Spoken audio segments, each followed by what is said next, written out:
तरफा फैसला करने के लिए अक्सरियत नहीं रखती। कामयाबी से हुकूमत करने के लिए फैसले इत्तफाक राय से करना होंगे। बिलावल भुट्टो जरदारी बरस पड़े, कहते हैं नून लीग समझती है कि उनके पास 2/3 अक्सरियत है और उन्हें पूछने की जरूरत नहीं। चेयरमैन पीपल्स पार्टी ने वोट दिया मगर पीपल्स पार्टी से वादे पूरे नहीं किए। उनकी सियासत मोटरवे से शुरू होकर मेट्रो पर खत्म हो जाती है। नहरें निकालने का एकतरफा फैसला नाकाम होगा। उम्मीद है बातचीत से सूबों के खदशात को दूर किया जाएगा। सीख गया हूं कि हुकूमत से काम कैसे निकलवाना है। बिलावल ने कहा, हुकूमत की मुज़ाकरात की कोशिश का खैर मकदम करते हैं। पाकिस्तान के मफादात सियासी मामलात से बालातर है। पीटीआई क़यादत को संगीन सवालों के जवाब देना होंगे। कहा, हुकूमत कभी इंटरनेट स्लो होने का कहती है, कभी तार कट जाने का कह दिया जाता है। समंदर में ऐसी कौन सी मछलियां हैं जो सिर्फ पाकिस्तान की केबल काट देती हैं?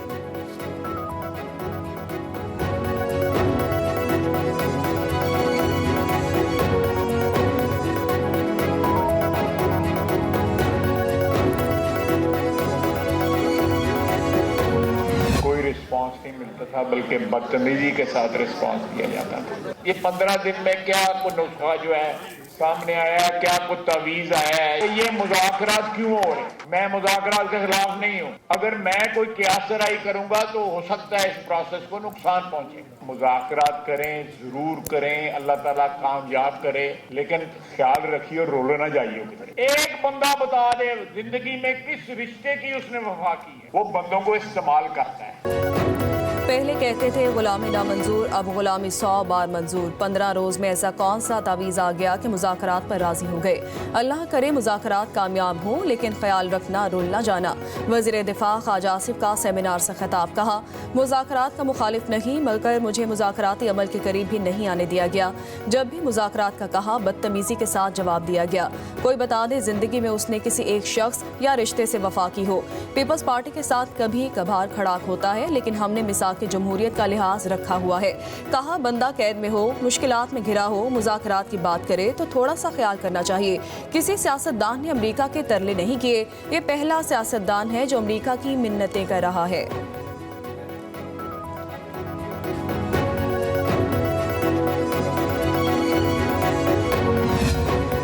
तलखियां अपनी जगह, लेकिन बातचीत जरूर होनी चाहिए। शहबाज शरीफ ने नवाज शरीफ से मुशावरत के बाद मुज़ाकराती कमेटी बना दी। पाकिस्तान पर पाबंदियों की बात करने वाले पाकिस्तानी नहीं। स्पीकर कौमी असम्बली अयाज सादी का सेमिनार से खिताब। कहा, हम लोग 9 मई का जिक्र करने से कतराते हैं। 9 मई को किया गया जो भारत की फौज भी ना कर सकी। क्या पहली दफा मिलिट्री कोर्ट से सजाएं हुई हैं? बाहर बैठकर ट्वीट करने वालों ने क्या कभी कश्मीर और गजा पर बात की? मुआशरे को ऐसे लोगों का बायकॉट करना चाहिए। स्पीकर कौमी असम्बली ने कहा, जिस जमात ने 4.25 साल बात करने से इनकार किया, उन्होंने मुझसे अपील की। वतन अजीज के लिए जाने कुर्बान करने वाले सिपाहियों और हवालदारों पर फख्र है। खुशी है मुझे हवालदार का लक़ब दिया गया।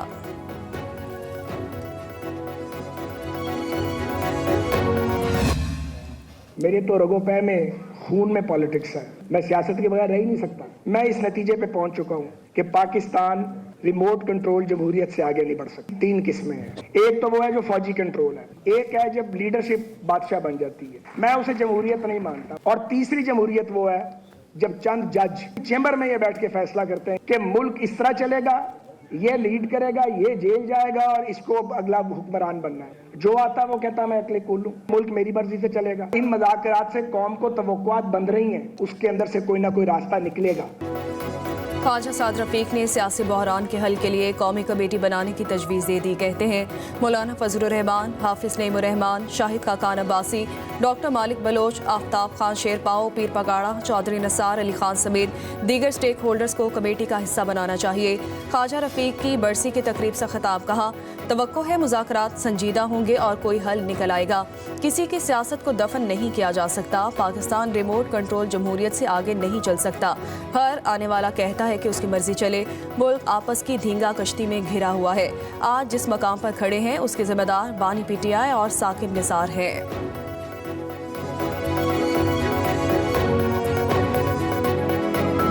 इन नामों में मियां नवाज शरीफ का नाम होना चाहिए, खान साहब का नाम भी होना चाहिए, और इन नामों में आसफ अली जरदारी साहब का भी नाम होना चाहिए। ये लोग बैठ जाएं। अगर आज की बात किसी को तस्लीम करवाना जो है दरकार है, तो कल की जो बात है उसे भी तस्लीम कर लिया जाए। वज़ीर आज़म के मुशीर राना सनाउल्लाह ने ख्वाजा साद रफ़ीक की कौमी कमेटी के क़याम की हमायत कर दी। कमेटी में नवाज शरीफ, आसिफ जरदारी, बानी PTI को भी शामिल करने की तजवीज़ दे डाली। ख्वाजा मोहम्मद रफ़ीक की बरसी की तकरीब में खिताब करते हुए कहा, हम खुलूस दिल से मुज़ाकरात की कामयाबी चाहते हैं। सियासतदानों को बैठ कर बात करनी चाहिए। 70 साल का बहरान 70 दिनों में ख़त्म हो सकता है। सियासतदानों को मुज़ाकरात से पहले गलतियों और कोताहियों को तस्लीम करना चाहिए। मुज़ाकराती कमेटी के अरकान सिर्फ अदाकार हैं, प्रोड्यूसर और हिदायतकार ख्वाजा साद रफ़ीक हैं।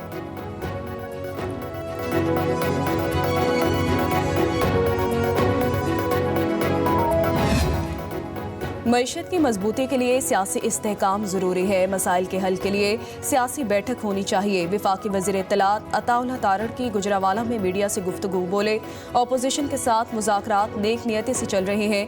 ये नहीं हो सकता 9 मई के वाक़यात भूल जाएं। मास्टरमाइंड के खिलाफ केस आगे बढ़ना चाहिए।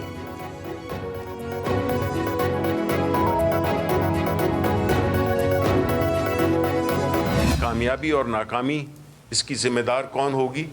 वो ये जो एक हुकूमत बराए नाम हुकूमत है, जिसने कि एक ऐसा सियासी अदम इस्तेहकाम मुल्क में लाए हैं जिससे कि न सिर्फ हमारी इकॉनमी, हमारी मईशत तबाह हुई है, हो रही है, लोग बेरोज़गार हो रहे हैं, लोग मुल्क से जा रहे हैं, और ये तासुर देने की कोशिश की जा रही है कि सब कुछ अच्छा हो गया है।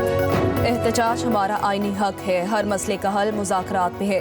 बानी अपने लिए कोई रिलीफ नहीं ढूंढ रहे, वो उसूली मौक़िफ़ और आवाम के लिए जेल में है। सेनेट में अपोजिशन लीडर शिबले फराज की प्रेस कॉन्फ्रेंस, कहा, मुल्क आइन की बुनियाद पर चलना चाहिए, मगर यहाँ पिक एंड चूज़ होता है। हमारी सियासत का मरकज़ कानून की हुक्मरानी है।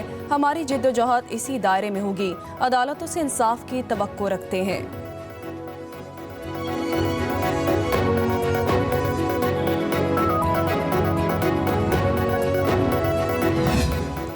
बानी PTI मिलना चाहेंगे तो सोच समझ कर फैसला करूंगा। अभी मुझे बाज़ाब्ता कोई पैगाम नहीं मिला। मौलाना फजलुर रहमान की सहाफ़ियों से गुफ्तगू, कहा, आम इंतखाबात में हमें लेवल प्लेइंग फील्ड ना मिलने का गिला बरकरार है। 26वीं तरमीम में शख्सियत के बजाय इदारों की मजबूती को मुकद्दम रखा गया। मदारिस पर तय मामलात को खामखा छेड़ा गया। KP में हुकूमत की रिट नजर नहीं आ रही।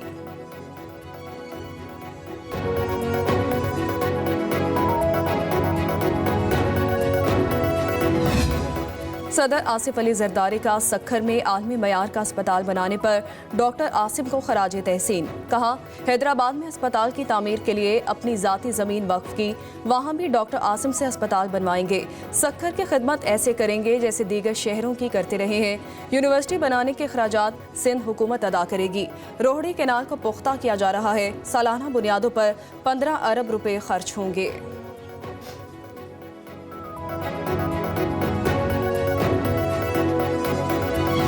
वफाकी वज़ीर तवानाई अवैस लगारी ने मौसम गर्मा से कबल बिजली की कीमतों में मजीद कमी की नवीद सुना दी। प्रेस कॉन्फ्रेंस करते हुए कहा, बानी PTI ने IPPs को ऑडिट से बचाया। हरामखोरों के कहने पर IPPs को फ्रॉन्सिक ऑडिट से छूट दी गई।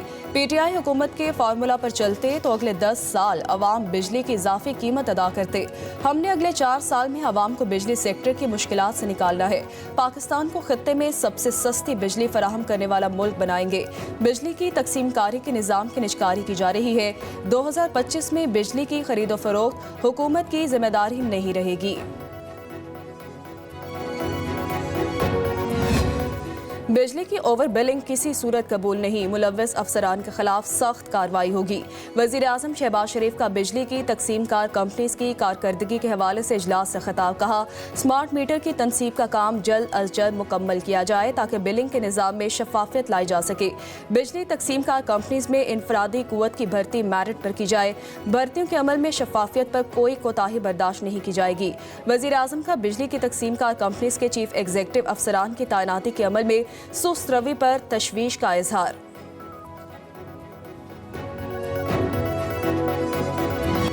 पंजाब के कई शहरों में बारिश के बाद सर्दी का राज। गिलगित बल्तिस्तान में बर्फबारी, आबशारें और नदी नाले जम गए। मरी में बर्फबारी का सिलसिला वक्फे से जारी, सयाहों की बड़ी तादाद उमड़ आई। महकमा मौसमियात की अगले हफ्ते सर्दी बढ़ने की पेशगोई। गुजरात, सियालकोट समेत मुख्तलिफ अजला में बारिशों का सिलसिला जारी रहने की तवक्को। मोटरवे M2 लाहौर से कोट मोमिन धुंध की वजह से बंद कर दी गई।